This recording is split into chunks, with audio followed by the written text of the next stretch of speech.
Good afternoon, and thank you for joining us. We hope that you and your family are healthy. The lesson is going to get started in just a minute. We want to give folks a little bit more time to join in. While we wait, let me tell you a little bit more about us. Emerald Bay Outdoor Academy is a curriculum-based outdoor science camp for school groups, and we're located on Catalina Island. We are a program of the nonprofit Western Los Angeles County Council of the Boy Scouts of America. As we go through the lesson, please feel free to put any questions in the comments. Some of the questions will be answered in the chat, and others will be answered live at the end of the lesson.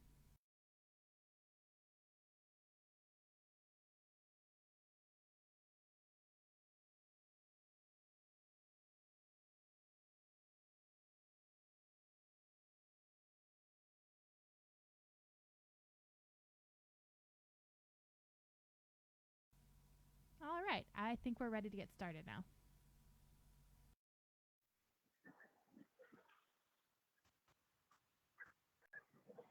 Hi, Dave, and welcome to Emerald Bay. We're here to you from just above Doctor's Cove on Catalina Island on the west end. So on behalf of the Emerald Bay Outdoor Academy, I'd like to thank all of you for joining us today. Today's topic, in honor of National Seaweed Day, is going to be kelp. So let's just get right into it. I would like to just actually mention before we roll on into this. First of all, there's a downloadable sheet. If you guys would like to access that, it should be below the comments. You can use that to follow along with the broadcast today. All right, Grace. So let's move on. Actually, before we like to move on, we do always love to tell you guys a really bad joke related to the topic. So today's joke is going to be, why in some sushi rolls do you find rice inside? The answer is because it just rolls that way. All right, guys. So having said that, let's roll on into this this kelp talk. So the first question is, what is kelp? And we're actually going to put up a poll question for you asking, why is kelp important? So our moderator, Trevor, should be putting that up on your screen, and you should be seeing that at the bottom of the screen. You'll also should actually see a graphic coming up explaining the difference between macroalgae versus microalgae. All right, guys. So essentially, kelp is a type of macroalgae, and macroalgae are algae that are visible with the eye. They are also multicellular, so they're larger than just one cell, and versus microalgae, which are actually usually visible only with the microscope, so they're what we call microscopic, and they are unicellular, although sometimes they are actually found together in groups and not just found as individuals. So kelp is a type of macroalgae because it's multicellular, it's large, and it actually will, in most cases, tether itself to the ground as well. All right, so there are basically three main groups of algae. There are green algae, there's red algae, and there's brown algae. And the primary difference between these three groups is the type of photopigments that they use. So green algae usually have chlorophyll A and chlorophyll B. Red algae will have chlorophyll A and phycoerythrin, and then our brown algae are going to have chlorophyll B and fucoxanthin. So if you follow me to the table, we'll show you some examples of these. So we're looking here first at a type of green algae. This one is called codium.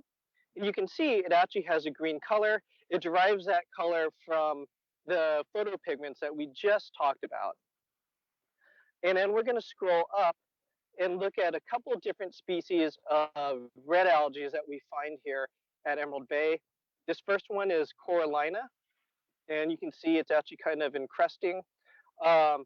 You can also see to the left Plocamium. These are both great examples of red algae that we see here. All right, so that's a discussion of, and then let's take a look really quickly at a large brown algae. And you can see here stretched out in the back, this is a Egregia, or also known as feather boa kelp, because of its resemblance to a feather boa. And you can see that it's got some of the key characteristics that we find in our kelps. So a holdfast, gas bladders, a big stipe, and blades, which we'll go into in more detail here in a little bit. So, but for now, I think that's an excellent example of what is kelp. Um, but what is a kelp forest? So kelp forest is comprised of various species of brown algae growing in different places on the seafloor, some of which only cover the seafloor, others of which, like the macrocystis that we're going to really be focusing on today, which can grow upwards to the surface and create what we call a canopy, which is a layer of algae that just grows just under the surface and actually provides shade for the rest of the organisms and creates the actual forest. All right, guys, so before we get too far into this, let's just talk about a few facts that make macrocystis really interesting. So macrocystis is the dominant algae that we find here on the West Coast, particularly here in Southern California. Up in Northern California and even a little bit north of that, we'll find what we call bull kelp or Nereocystis. It's one of 20 different species of macrocystis that we actually find around the world. So, and then it's also the largest marine plant in the world, growing to lengths of about 100 feet, and sometimes a little bit more. And then under ideal conditions, they can actually grow anywhere from 2 to 3 feet per day. The key thing here is under ideal conditions. So macrocystis, if it's growing in an area that's not doesn't have quite the right conditions for it, it won't grow that fast. All right, guys. So why is kelp important? Well, there's a number of reasons, and we're going to see if how you guys did on the poll. And it looks like 100% of you got it correct, which was all of the above. So it's true that that macrocystis and algae, kelps, are used by people worldwide as a type of food. We have a couple of examples actually that we'll look at. So this is a product that you can actually sprinkle on different types of foods like rice. You can put it in soup.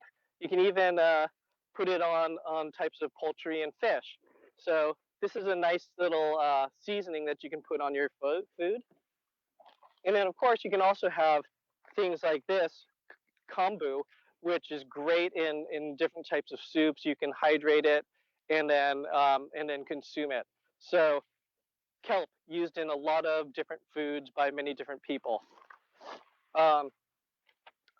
Another really important use is that it's found in a lot of different products that we use on a day-to-day basis. So things like toothpaste, for example, makeup are two very good examples of things that we often find kelp in. Kelp produces a substance called algin, which is a binder. And so it's often used in a lot of different products to help bind things together and give it substance. All right, so, and then finally, for animals that live in the ocean, kelp is extremely important because it provides food and habitat and shelter. So it creates a whole environment for a lot of different types of animals to live in. And having said that, we're going to put up an animation now that shows some of the critters that actually live in the ocean. So we're going to give you just a few moments to wait for that to come up. But then you should actually start to see some fish moving in. So that first fish that you're going to see coming in from the left-hand side is a juvenile Garibaldi. It's orange with bright blue spots, followed closely by a male sheephead wrasse, which should be coming up from the right-hand side. And then, again, from the left, a kelp bass, which is a very common sport fish here in Southern California. But it doesn't just provide homes for fish. There are other organisms that actually utilize the kelp as well, often living on them. So you may see a kelp crab living on one of the kelp plants in your animation. And then even such things like as nudibranchs, which often feed on other organisms that are living on the blades or on the stipe of the kelp itself. So a lot of different types of animals utilize the kelp forest for home and for food. You may also see, excuse me, a rockfish down on the bottom. But we were talking about some of those other brown algae and kelps that live underneath the canopy of the kelp forest. If you look down on the bottom there, you can see some green algae like the codium that we looked at on the table, as well as red algae like the placanium. And there are even other things that are related to corals called gorgonians that may be settled out on rocks in that kelp forest as well. In your animation, you should probably see a red gorgonian over on the left-hand rock. So, so those are some of the animals that you would find in a typical Southern California kelp forest, and a little bit about how they utilize them. So that and that's an example of just how important the kelp forest actually is. All right, so where is kelp forest? Where's kelp found? And we're going to put up another graphic um, for you guys that will help you guys see where kelp is actually found. Um, so land is again going to be in yellow, and anywhere the kelp is found is actually going to be highlighted in blue. And as you can see, it's typically found along the coast of the continents in various places on the west coast of North America, west coast of South America, and even Europe. But it can also be found again on the east coast of different continents as well. So you can see it on the east coast of Asia, and even in the south of South Africa and Australia and New Zealand. So kelp is found worldwide.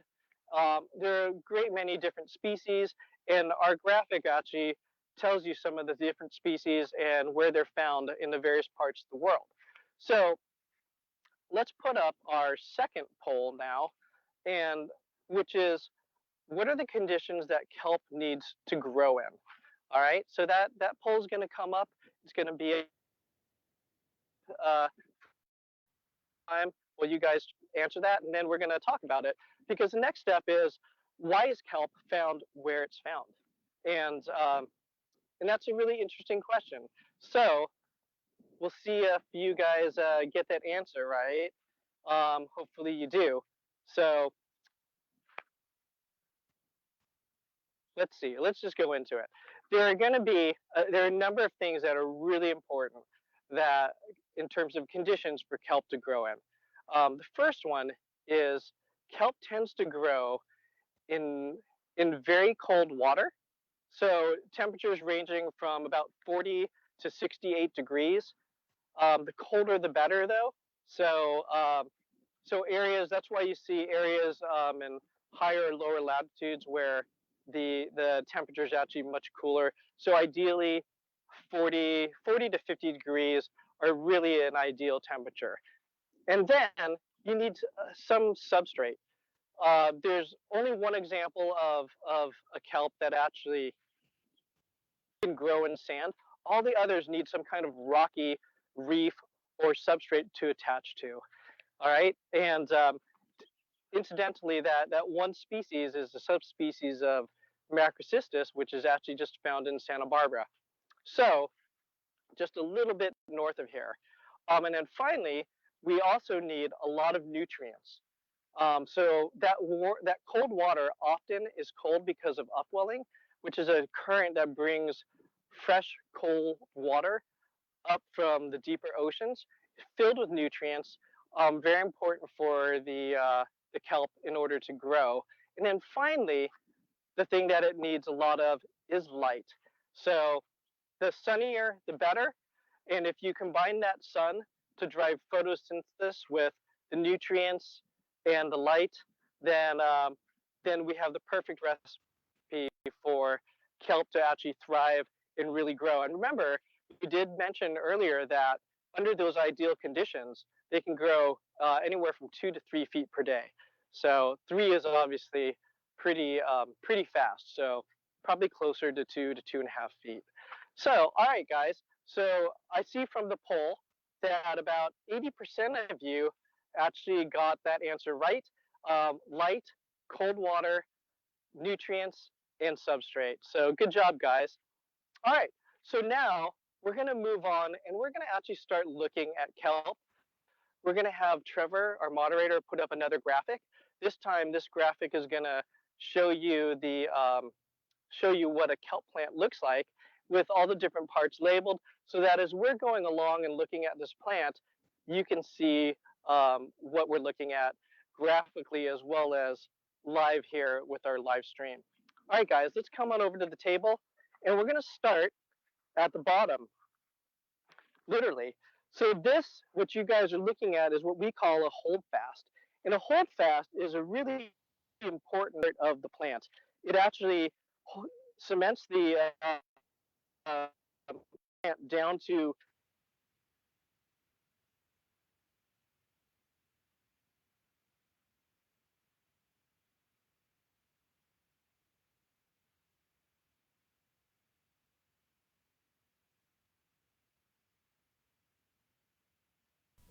Looks like we've lost our connection with Catalina. It'll be back up in just a moment.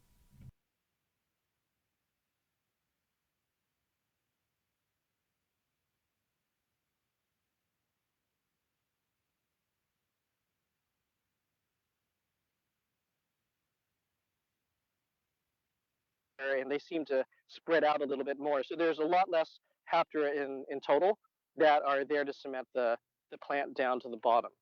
Now, the holdfast is often compared to the root of a terrestrial plant, but unlike the root of a terrestrial plant, holdfasts are not responsible for nutrient uptake.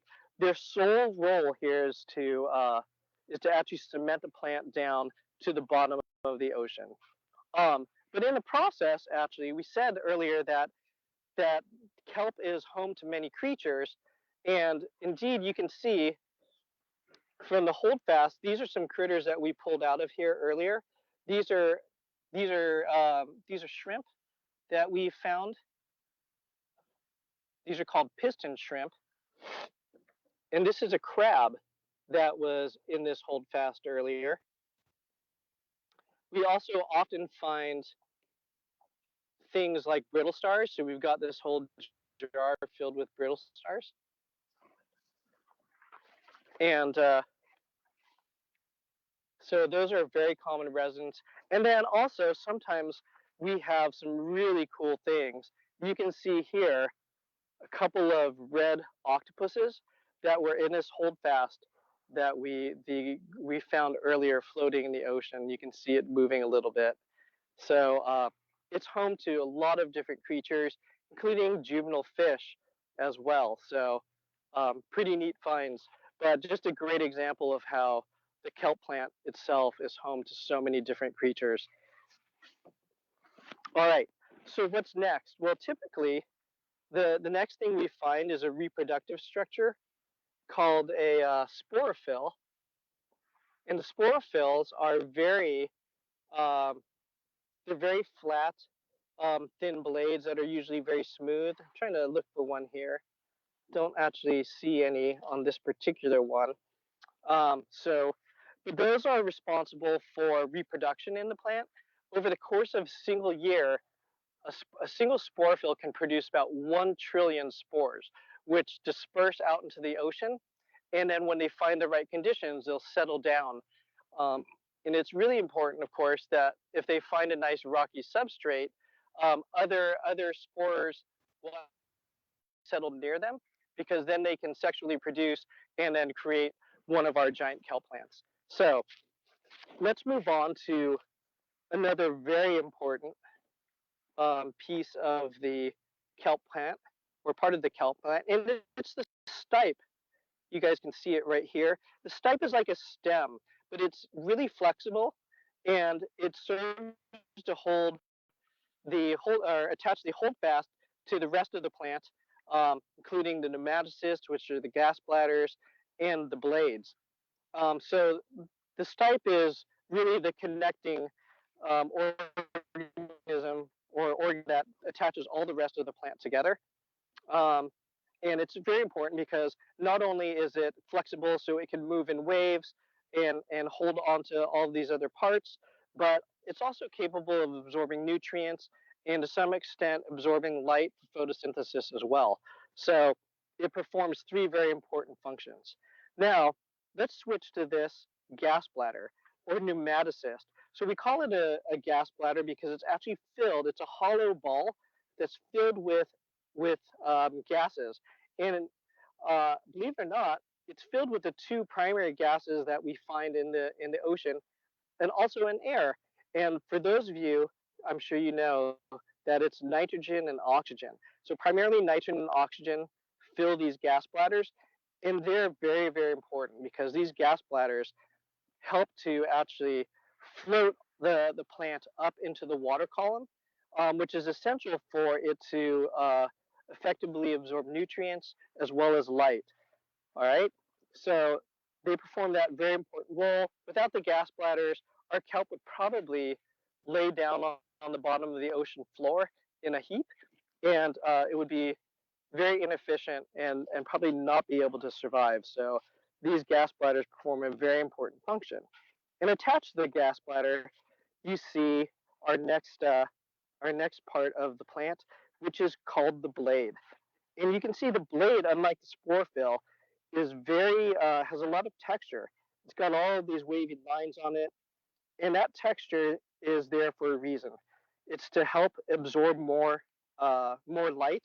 It creates extra surface area for that to happen, but also it also allows for a lot more nutrients to flow and allows for the blade to actually be able to move in the current of the ocean and not be ripped off the plant.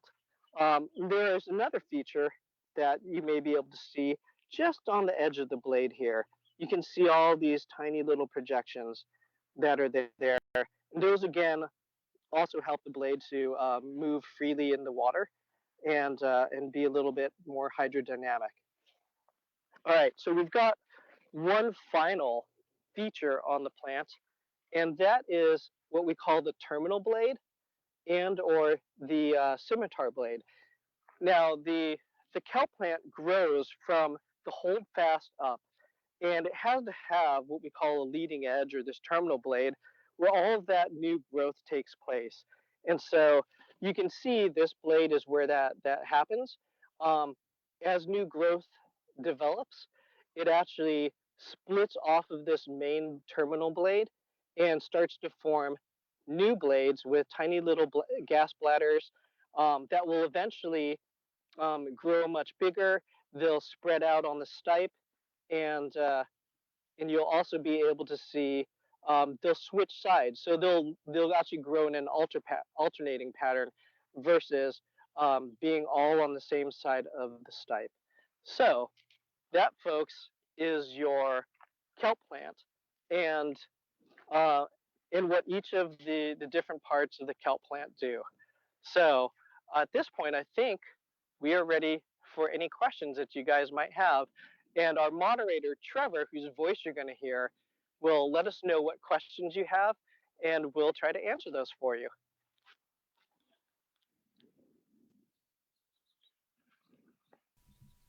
Okay, our first question is I've seen pictures of kelp floating out in the middle of the ocean. Does it detach from the bottom, and how does it affect the wildlife that uses it for food and a habitat?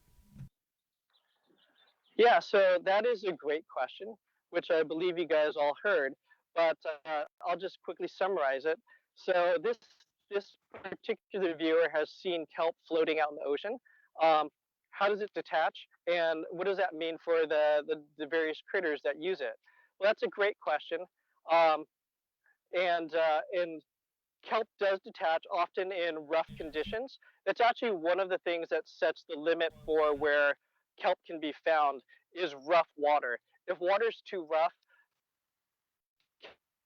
kelp survive. But that floating plant is what we call a kelp patty. And even as it's floating, as long as it's relatively fresh before it degrades, it can still function as a habitat for a lot of different creatures. In fact, some creatures that don't live on or around the kelp patty when it's cemented to the ground and part of the forest will actually recruit to it and utilize it once it's floating around loose in the ocean. So a lot of those animals that were living on it when it was rooted to the bottom, they still stay there and they live their lives and they utilize the kelp plant. But other animals like juvenile fish will move in. They'll feed on some of the small shrimp that live in amongst the blades of the kelp plant. And then larger fish will recruit and start spending time around that floating kelp patty to feed on those small fish. Even different types of seabirds may start to follow that kelp patty as it floats along the currents and start to use it. So that's a great question. And the kelp patty does still continue to remain a really important micro community for a lot of different animals. So great question. Thank you for that. Our next question is, how big can kelp get? So the next question is, how big can kelp get? And again, under ideal conditions, it can grow to about 100 feet in length. So typically, though, the maximum depth that it grows in is around 70, maybe 80 feet. So another great question. Next question, how is the abalone population doing on Catalina, and is their population related to the amount of kelp? Great question. So how's the abalone population on Catalina doing? Well, it depends on the season and the year. In general, I think that abalone, in this case green abalone, are tending to make a comeback. Other species, such as black abalone and white abalone, not doing quite as well. In fact, I think it's been a very long time since we've actually seen any black abalone here on the island.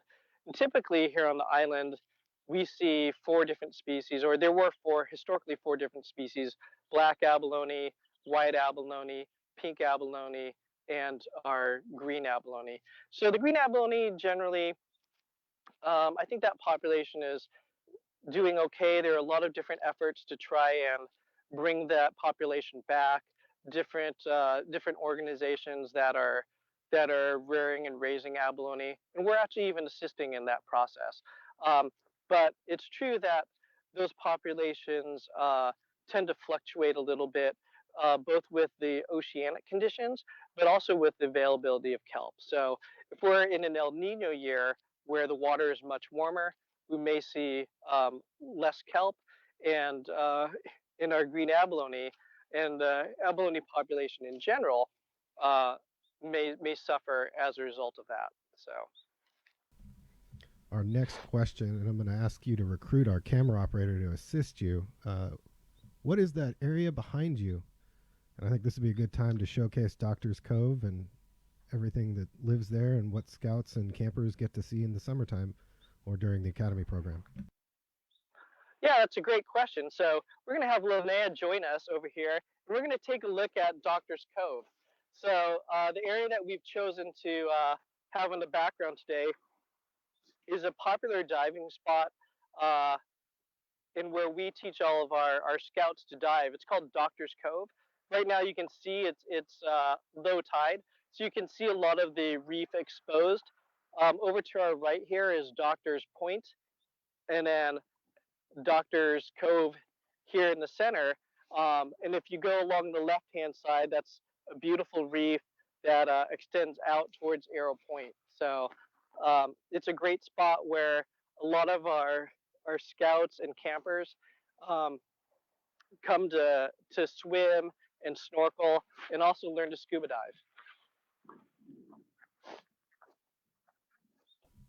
Dave, thank you for the presentation. That's the end of our questions. Okay, well, great. Thanks, you guys. We again would like to thank you very much for joining us today and with the Emerald Bay Outdoor Academy. You can see more live streams. I think we're going to do one this Wednesday. find out more about it, you can go to our Facebook and Instagram pages, which can be found at Emerald Bay Outdoor Academy if you search those terms.